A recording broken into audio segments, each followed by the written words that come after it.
So this is the 0400 hours GMT edition of the Baby Angel Geronimo editions of KHOODEELAAR television channel. 0400 hours GMT edition. Saturday, 17th of December 2022. And we shall be reviewing some of the items that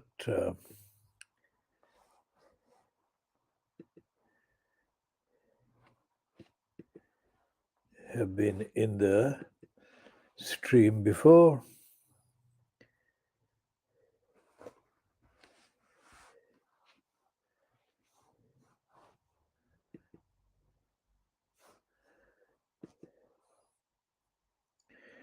So this is some new item that we've noticed.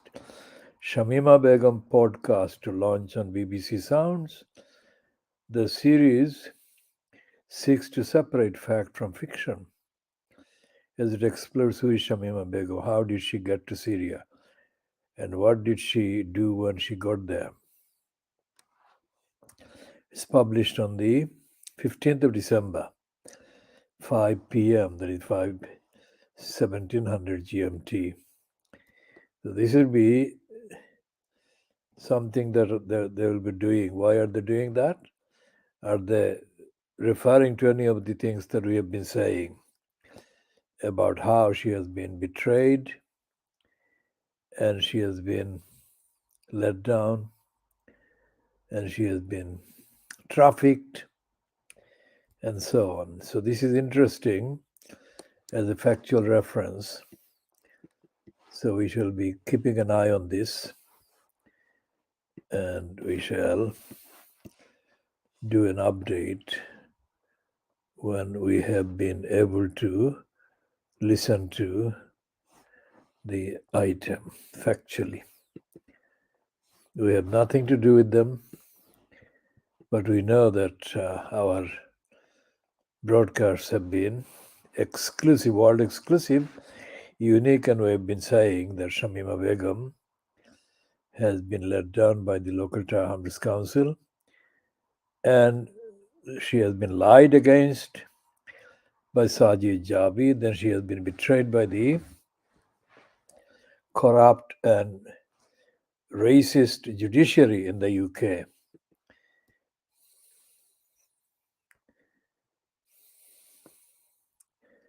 Now there is the item about the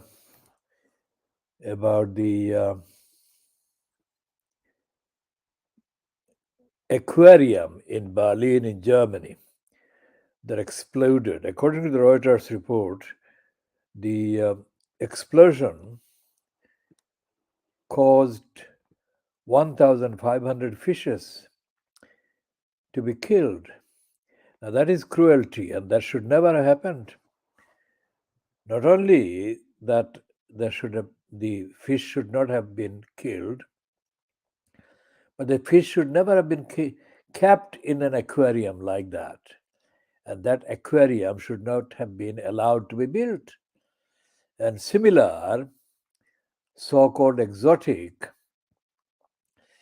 aquariums or whatever else the distorted, depraved individuals or organizations or corporations do must be curbed. It's essentially an additional aggravation to the destruction of climate change. Now, we have an email. We've noted the Guardian piece which says, absolutely shameless. Ken Loach says BBC helped destroy Jeremy Corbyn. Now, Ken Loach is, of course, a notorious and a member of the pack that supports Jeremy Corbyn. But Ken Loach is not in possession of the truth. Ken Loach doesn't know British politics. I mean, that whole thing about Cathy Come Home his role has been over exaggerated. Since the film he made, Kathy Come Home, Loach has not made any. Loach has not made any single contribution towards the reality of who causes the housing crisis and all the related problems. Now, in the case of his claim that the BBC destroyed Jeremy Corbyn, on the evidence, it is absolutely true that the BBC was hostile to Jeremy Corbyn. But as we have said for 4 years, or even longer, for all this time that he has been in post, let's say 5 years, Corbyn showed unfitness for purpose, regardless of what ideology he might or might not have actually represented. Corbyn is intellectually challenged. For example, the main thing that I have said about what he failed to do is about his sprinting away from the media that would almost every day gather in front of his home in Islington. Now that was completely stupid of Corbyn, because instead of running away, literally running away from the media, Corbyn should have made the media take notice. And he could have made them take notice, and he could have actually stopped not only the BBC, but all the other outlets, wherever they came from the globe. He could have made a statement on a daily basis or on the basis of every time that he was asked a question about all the policies, all the issues, and all the reality facing Britain and British society. He didn't. Why? On the evidence, I can say that Corbyn didn't have the knowledge. And whoever was in Corbyn's kind of inner circle didn't have the knowledge. Just like Keir Starmer, who has been politically murdering the Labour Party, there is a great deficit of intellect among the so-called Labour Party politicos. And that will be the main undoing. And Ken Loach, who has kind of surfaced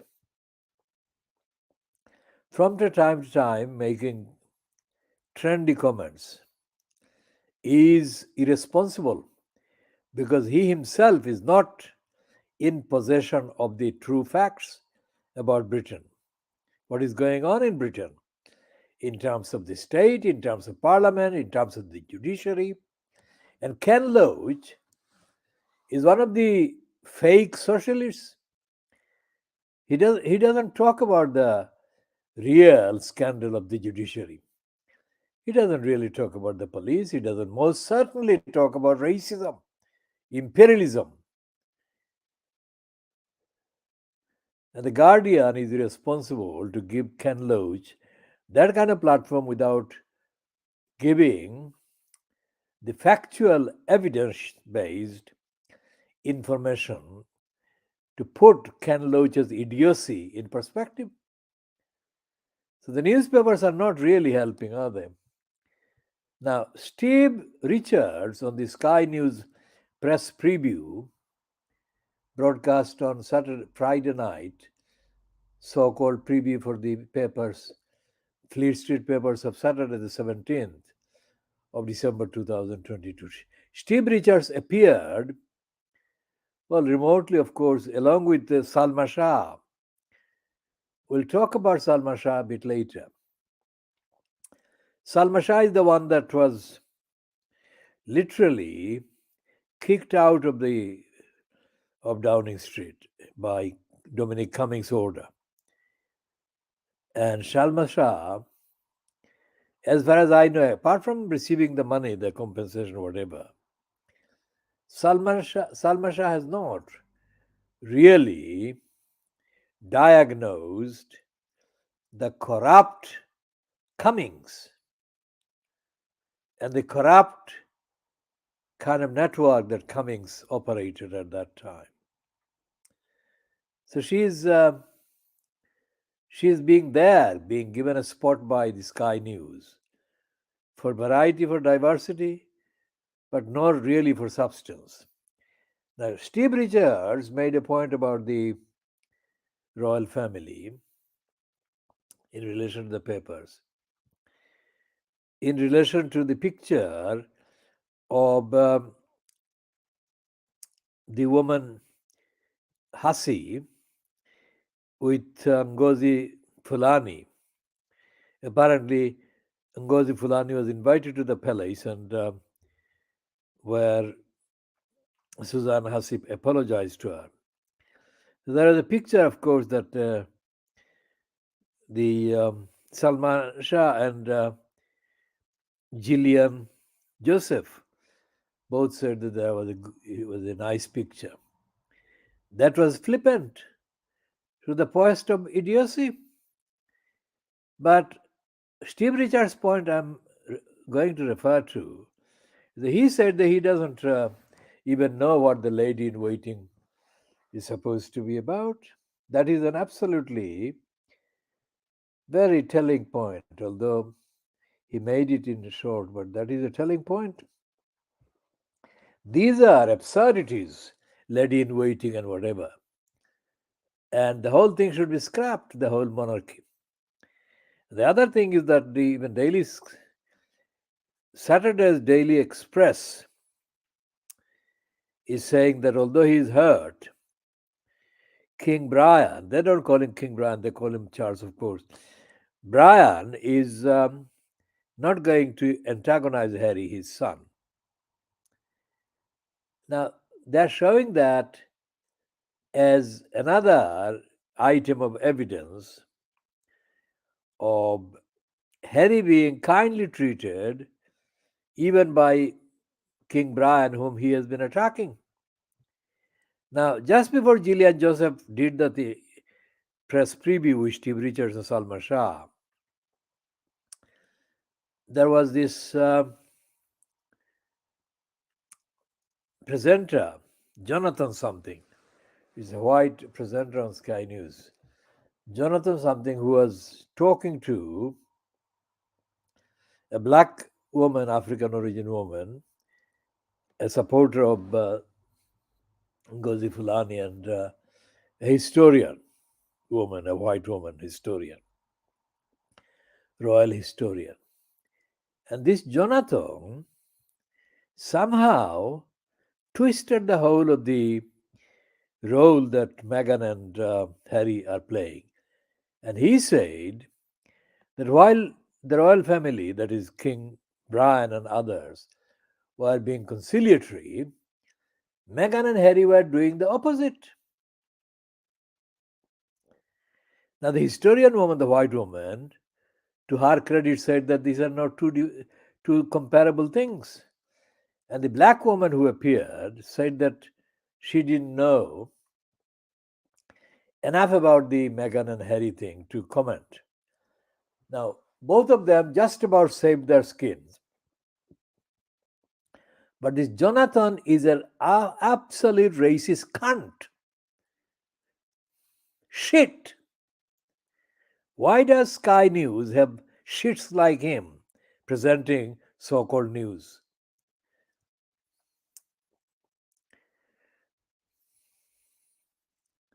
Now, in the papers generally, there is and Steve Richards. Another thing that Steve Richards said was that the Netflix thing was not so much about the Harry and Meghan attacking the royal family. It was them exposing the media, which he said, Steve Richards, he supports. It's absolutely spot on. That is true. Now, the point that needs to be made about the media, about the British media, about the tabloids and even the BBC, is that they're written, edited, commissioned, and promoted by really very stupid people. They're not intelligent. It's a stupidity galore. Stupidity dominates the whole thing. Now, I'll give you an example from Newham. There was Newham Recorder, which is no longer being, well, the Newham Recorder almost has died, just as the East London Idiotizer has died. But this woman, who was temporarily for about a year or so, interim editor, she was a long-standing kind of employee of Newham Recorder. But she was an absolute racist moron. She was an absolute racist idiot, and she had no idea about actual journalism, actual reporting. Why? Because I quizzed her. Well, I told her about my involvement as a journalist, as an investigator, as an active campaigner, and I told her about Roxana Fias, how Roxana Fias was a complete and utter idiot on the facts. Now, I gave her, this woman, the chapter and verse, and I gave her other information. One fraction of that information doesn't exist in the average Fleet Street newspaper article. The dimension is not there, the context is not there, the fact checks are not there, and yet they get published. Well, they used to get published when the Newham Recorder was still alive. And here I was giving everything, which would amount to like the inside team. The nearest thing that they come to comparing with my work is the inside team on the Sunday Times, which last Sunday published, of course, this COVID rich list. I mean, I've got so much informational dimension in every contribution. And yet this woman persistently, stupidly, like Suzanne Hussey, kept saying that to publish what I was saying, there had to be a journalist saying the same thing, not me. How the fuck did she distinguish me from a journalist? I'm about 20 times a journalist combined. So this is the actual gap, the deficit, the intelligence gap, the cognition, the substance, ethics, morality gap that dominates Fleet Street, dominates the mainstream media. And when Steve Richards said that the Netflix thing was more about exposing the British media, and he supports that, he is absolutely spot on. Because the series or the investigative or the documentary series about Meghan and Harry would not come across as kind of unique as it has come if the media had done their job and that told the truth instead of acting as prostitutes for the palace. So we shall stop here for the time being and continue in the next edition whenever that is possible to be broadcast during Saturday the 17th of December 2022.